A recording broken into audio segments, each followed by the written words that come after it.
భారత సంస్కృతిలోని వీడియోస్ మీకు నోటిఫికేషన్గా రావాలంటే మా ఛానల్ని ఇలా సబ్స్క్రైబ్ చేసుకొని బెల్ ఐకాన్ని యాక్టివేట్ చేసుకోండి.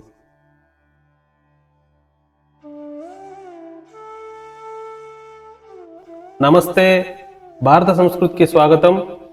తెలంగాణలో ప్రస్తుత పార్లమెంట్ ఎన్నికల సంగ్రామంలో కాంగ్రెస్ పాత్ర ఏమిటి? తెలంగాణలో జరగబోయే 17 ఎంపీ స్థానాలకు వారి అభ్యర్థులు ఎవరు? తెలంగాణలో కాంగ్రెస్ ఈసారి ఎన్ని స్థానాలను గెలవనుంది? ఎన్ని స్థానాలలో వారి ప్రభావం చాటనుంది అన్న అంశాలను ఒక్కో నియోజకవర్గం వారిగా పరిశీలిద్దాం. దయచేసి ఈ వీడియోను లైక్ చేయండి, షేర్ చేయండి. ముందుగా కరీంనగర్. ఇక్కడ కాంగ్రెస్ అభ్యర్థి వెలిచాల రాజేందర్ రావు, బీఆర్ఎస్ అభ్యర్థి వినోద్ కుమార్, బీజేపీ అభ్యర్థి బండి సంజయ్. ఇక్కడ కాంగ్రెస్ కు డిపాజిట్ కూడా వచ్చేలా లేదని ఎలక్షన్ పండితులు చెబుతున్నారు. వినోద్ కుమార్ కొంత పోటీ కనబరిచినా కానీ బండి సంజయ్ మాత్రం భారీ మెజారిటీతో గెలవనున్నారని ఎలక్షన్ పండితులు వాదిస్తున్నారు. రెండవ స్థానం నిజామాబాద్. ఇక్కడ కాంగ్రెస్ అభ్యర్థి టి జీవన్ రెడ్డి, టీఆర్ఎస్ అభ్యర్థి గంప గోవర్ధన్, బీజేపీ అభ్యర్థి ధర్మపురి అరవింద్. రాబోయే ఎన్నికల్లో కాంగ్రెస్ గెలిచి కేంద్రంలో ప్రభుత్వం ఏర్పరిచి జీవన్ రెడ్డికి కేంద్ర వ్యవసాయ మంత్రి పదవి ఇస్తుందని, మరొక పసుపు బోర్డు తెస్తానని, నిజాం చక్కెర ఫ్యాక్టరీ తెరిపిస్తానని ప్రచారంలో చెబుతున్నాడని ప్రజలు వాదిస్తున్నారు. హాస్యాస్పదం కాకపోతే దేశవ్యాప్తంగా డబుల్ డిజిట్ సీట్లు వస్తాయో రావో అని ఓవైపు అధిష్టానం విలపిస్తుంటే, ఈయన ఏకంగా నేను వ్యవసాయ మంత్రిని అని చెబుతున్నాడని నవ్వుకుంటున్నారు ఎలక్షన్ పండితులు.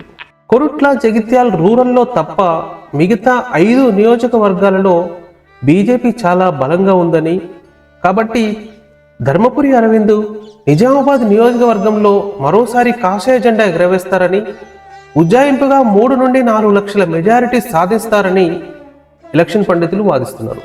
మూడవ స్థానం ఆదిలాబాద్.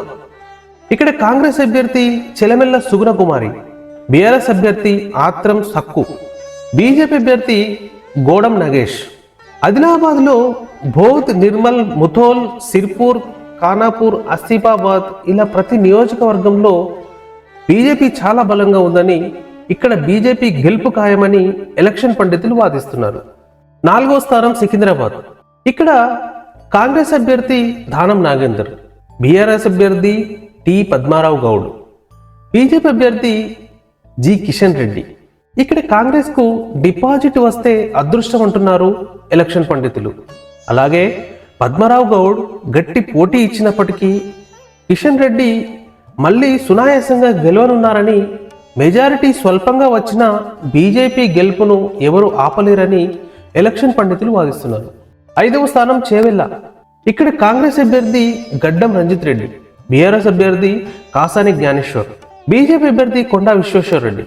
అయితే గడ్డం రంజిత్ రెడ్డి పూర్వం రౌడీయిజం, ల్యాండ్ కబ్జాలు, దాదాగిరీలు చేసి ప్రజలను హింసించేవాడని స్థానిక ప్రజల వాదన. కాబట్టి ఈయనకు ఈ ఎన్నిక చుక్కెదురవుతుందని బీజేపీ అభ్యర్థి కొండా విశ్వేశ్వరరెడ్డి భారీ మెజారిటీతో గెలుస్తారని ఎలక్షన్ పండితులు వాదిస్తున్నారు. 6వ స్థానం మల్కాజ్గిరి. ఇక్కడ కాంగ్రెస్ అభ్యర్థి పట్నం సునీత మహేందర్ రెడ్డి, బీఆర్ఎస్ అభ్యర్థి రాగిడి లక్ష్మారెడ్డి, బీజేపీ అభ్యర్థి ఈటల రాజేందర్.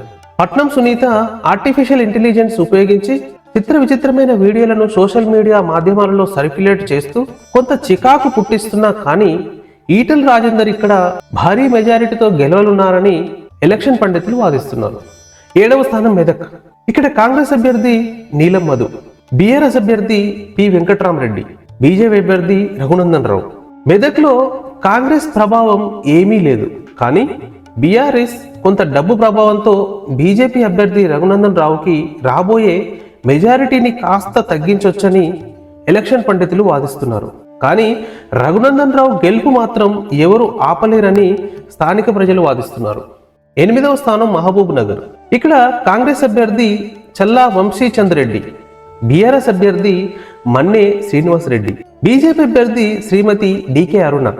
మహబూబ్ నగర్లో చల్లా వంశీచంద్ రెడ్డి గతంలో రౌడీయిజం, దాదాగిరీల వలన ప్రజలలో ఏమాత్రం మంచి అభిప్రాయం లేని కారణంగా వంశీచంద్ రెడ్డికి ఇక్కడ ఘోర పరాభవం కలగనుందని, డికే అరుణ మాత్రం మంచి మెజారిటీతో గెలుస్తారని ఎలక్షన్ పండితులు చెబుతున్నారు. 9వ స్థానం జహీరాబాద్.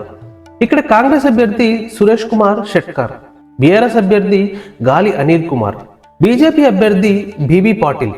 జహీరాబాద్లో ఎవరు ఎంత ప్రయత్నించినా కానీ బీబీ పాటిల్ మాత్రం భారీ మెజారిటీతో గెలవనున్నారని ఎలక్షన్ పండితులు వాదిస్తున్నారు. 10వ స్థానం వరంగల్. ఇక్కడ కాంగ్రెస్ అభ్యర్థి కడియం కావ్య, బీజేపీ అభ్యర్థి ఆరూర్ రమేష్.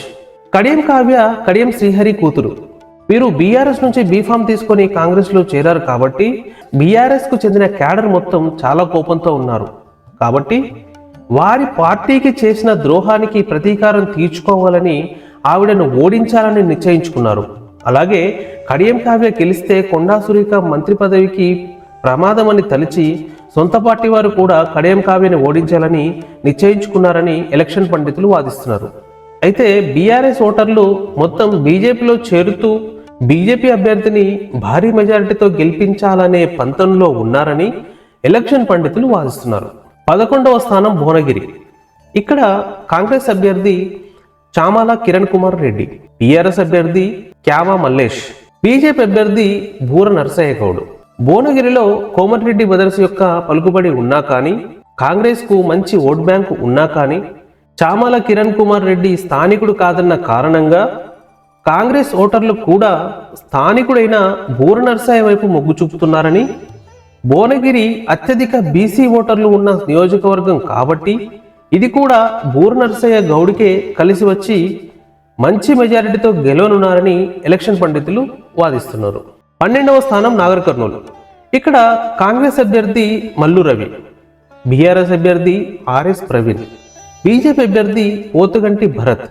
నాగర్ కర్నూలులో పోతుగంటి రాములు మంచి జనబలం ఉన్న నాయకుడు. ఆయన కొడుకు భరత్కు ఇది బాగా కలిసి వస్తుంది. అలాగే మొన్న జరిగిన అన్నామలై మీటింగ్, మోడీ మీటింగ్ల తర్వాత పోతుగంటి భరత్ గ్రాఫ్ ఆకర్షణ అంటింది. మల్లు రవికి ప్రజల్లో గుర్తింపు అంతగా లేకపోవడం వలన వారికి ఓటమి తప్పదని ప్రజలు వాదిస్తున్నారు. ఆర్ఎస్ ప్రవీణ్ కైతే డిపాజిట్ కూడా రాదని, పోతుగంటి భరత్ మంచి మెజారిటీతో గెలుస్తారని ఎలక్షన్ పండితులు బల్లగుద్ది చెబుతున్నారు. పోతే 13వ స్థానం నల్గొండ. ఇక్కడ కాంగ్రెస్ అభ్యర్థి కుందూరు రఘువీర్, బీఆర్ఎస్ అభ్యర్థి కంచర్ల కృష్ణారెడ్డి, బీజేపీ అభ్యర్థి షానంపూడి సైదిరెడ్డి. అయితే కాంగ్రెస్ సీనియర్ నాయకుడు కుందూరు జానారెడ్డి పెద్ద కుమారుడు జయవీర్ ప్రస్తుతం నాగార్జున సాగర్ ఎమ్మెల్యేగా ఉన్నారు. జానారెడ్డి రెండవ కుమారుడు రఘువీర్ ఇప్పుడు నల్గొండ ఎంపీ అభ్యర్థిగా పోటీ చేస్తున్నాడు. దీని వలన నల్గొండలో కుటుంబ పాలన కొనసాగుతుందని, నల్గొండని ఒక కుటుంబం మాత్రమే ఏలుతుందన్న వాదన స్థానిక ప్రజలలో బలంగా వినిపిస్తుంది. అయితే బీఆర్ఎస్ నుంచి బీజేపీలో చేరిన సానంపూడి సైదిరెడ్డి ప్రజల్లో మెండుగా పలుకుబడి కలిగినవాడు. బీజేపీ పరపతి, మోడీ పరపతి కూడా సైదిరెడ్డికి కలిసి వచ్చేలా ఉంది. అంతేకాదు పిల్లి రామరాజు యాదవ్ బీజేపీలో చేరారు.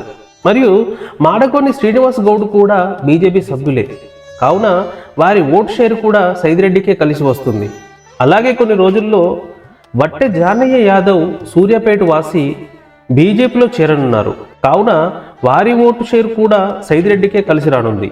కాబట్టి కాంగ్రెస్ అభ్యర్థి రఘువీర్ ఎంత గట్టి పోటీ ఇచ్చినా కానీ బీజేపీ అభ్యర్థి సైదిరెడ్డికే గెలుపు అవకాశాలు మెండుగా ఉన్నాయని ఎలక్షన్ పండితులు వాదిస్తున్నారు. 14వ స్థానం పెద్దపల్లి. ఇక్కడ కాంగ్రెస్ అభ్యర్థి గడ్డం వంశీకృష్ణ, బీఆర్ఎస్ అభ్యర్థి కొప్పుల ఈశ్వర్, బీజేపీ అభ్యర్థి గోమాస శ్రీనివాస్. పెద్దపల్లిలో జి వెంకటస్వామి చాలా పేరు మోసిన పెద్ద లీడర్. ఆయన కొడుకే జి వివేక్, ఆయన కొడుకు జి వంశీకృష్ణ. ఇలా కొన్ని తరాలుగా కుటుంబ పాలన చూస్తున్న పెద్దపల్లి ప్రజలు ఈసారి గోమాస శ్రీనివాస్ వైపే చూస్తున్నారని ఎలక్షన్ పండితులు వాదిస్తున్నారు. 2019లో ఎంపీగా ఎన్నికైన బార్లకుంట వెంకటేష్ నేత బీజేపీలో చేరారు. దీని వలన గోమాస శ్రీనివాస్ గ్రాఫ్ రెండింతలైంది. అంతేకాదు వెంకటేష్ నేత వలన పెద్దపల్లిలో ఉన్న నేతకాని వారి 3 లక్షలకు పైగా ఓట్లు గోమాస శ్రీనివాస్ కు పడి గెలిచే అవకాశాలు మెండుగా ఉన్నాయని ఎలక్షన్ పండితులు వాదిస్తున్నారు. 15వ స్థానం హైదరాబాద్. ఇక్కడ కాంగ్రెస్ అభ్యర్థి మహమ్మద్ వాలీ ఉల్లా సమీర్, బీఆర్ఎస్ అభ్యర్థి గడ్డం శ్రీనివాస్ యాదవ్, ఎంఐఎం అభ్యర్థి అసదుద్దీన్ ఓవైసీ, బీజేపీ అభ్యర్థి శ్రీమతి కోంపెల్ల మాధవీలత. హైదరాబాద్లో బీఆర్ఎస్ అభ్యర్థి గెలవడం చాలా కష్టం. అయినా ఎందుకు ఎంపిక చేశారు అంటే, మాధవీలత హిందువుల ఓట్లు పెద్ద మొత్తంలో, ముస్లింల ఓట్లు స్వల్ప మొత్తంలో తమ వైపు తిప్పుకున్నారు. కాబట్టి హిందువుల ఓట్లలోని యాదవుల ఓట్లను శ్రీనివాస యాదవ్ చీల్చితే మాధవిలత గెలవడం కష్టమవుతుంది. కాబట్టి ఎంఐఎంని గెలిపించడానికి శ్రీనివాస యాదవ్ను బీఆర్ఎస్ ఎంపిక చేసిందని ఎలక్షన్ పండితులు వాదిస్తున్నారు. కానీ రాజాసింగ్ మాధవిలతలు కలిసి గెలుపు కోసం చాలా కృషి చేస్తున్నారని, మోడీ అమిత్ షాల దృష్టి హైదరాబాద్ పైన ఉన్నందున మోడీ ప్రభావం కూడా అధికంగా ఉండబోతుందని, రానున్న రోజుల్లో ఏదైనా జరగవచ్చని, హైదరాబాద్లో అద్భుతం చూడబోతున్నామని ఎలక్షన్ పండితులు వాదిస్తున్నారు. 16వ స్థానం మహబూబాబాద్. ఇక్కడ కాంగ్రెస్ అభ్యర్థి బలరాం నాయక్, బీఆర్ఎస్ అభ్యర్థి మాలోత్ కవిత, బీజేపీ అభ్యర్థి అజ్మీరా సీతారాం నాయక్. మహబూబాబాద్లో కాంగ్రెస్ ప్రభావం ఏమీ ఉండదని, పోటీ కేవలం బీఆర్ఎస్ బీజేపీల మధ్య మాత్రమే ఉంటుందని, మాలోత్ కవిత పైన నియోజకవర్గం ప్రజలు తీవ్ర అసంతృప్తితో ఉన్న కారణంగా బీజేపీ అభ్యర్థికే గెలుపు అవకాశాలు మెండుగా ఉన్నాయని ఎలక్షన్ పండితులు వాదిస్తున్నారు. 17వ స్థానం ఖమ్మం. ఇక్కడ కాంగ్రెస్ అభ్యర్థి రఘురామరెడ్డి, బీఆర్ఎస్ అభ్యర్థి నామా నాగేశ్వరరావు, బీజేపీ అభ్యర్థి తాండ్ర వినోద్ బాబు. ఖమ్మంలో ఎక్కువ కమ్యూనిస్టు ప్రభావిత ఓటర్లు ఉంటారు. వీరంతా కాంగ్రెస్ వైపే మొగ్గు చూపే అవకాశాలు ఎక్కువ. కాబట్టి ఖమ్మంలో కాంగ్రెసే గెలిచే అవకాశాలు ఎక్కువగా ఉన్నాయి. ఖమ్మంలో బీజేపీకి ఓటు శాతం చాలా తక్కువ. కానీ రానున్న ఎన్నికలో తాండ్ర వినోద్ బాబు 45%కి పైగా ఓట్లను బీజేపీ వైపు వచ్చేలా కృషి చేయనున్నారు. ఇది కానీ జరిగితే ఖమ్మంలో బీఆర్ఎస్ స్థానాన్ని బీజేపీ ఆక్రమించి భవిష్యత్తులో కాంగ్రెస్ బీజేపీల మధ్య పోటీ మాత్రమే నెలకొననుందని ఎలక్షన్ పండితులు వాదిస్తున్నారు. కాబట్టి తెలంగాణలో 17 పార్లమెంటు స్థానాలలో కాంగ్రెస్ గెలిచే అవకాశం ఉన్నది పెద్దపల్లి, నల్గొండ మాత్రమే. ఖచ్చితంగా గెలిచే స్థానం ఖమ్మం మాత్రమే. పోతే బీఆర్ఎస్ కరీంనగర్, మెదక్, సికింద్రాబాద్, మహబూబాబాద్లలో మాత్రమే పోటీ చూపిస్తుంది. కానీ ఒక్క సీటు కూడా గెలిచే అవకాశం లేదని, ఖమ్మం, హైదరాబాద్ తప్పించి మిగతా 15 స్థానాలలో బీజేపీ జయకేతనం ఎగురవేస్తుందని విశ్లేషకులు బల్లగుద్ది చెబుతున్నారు. కావున ఏం జరగబోతుందో తెలియాలంటే త్వరలో జరిగే ఎన్నిక వరకు వేచి చూడాలి.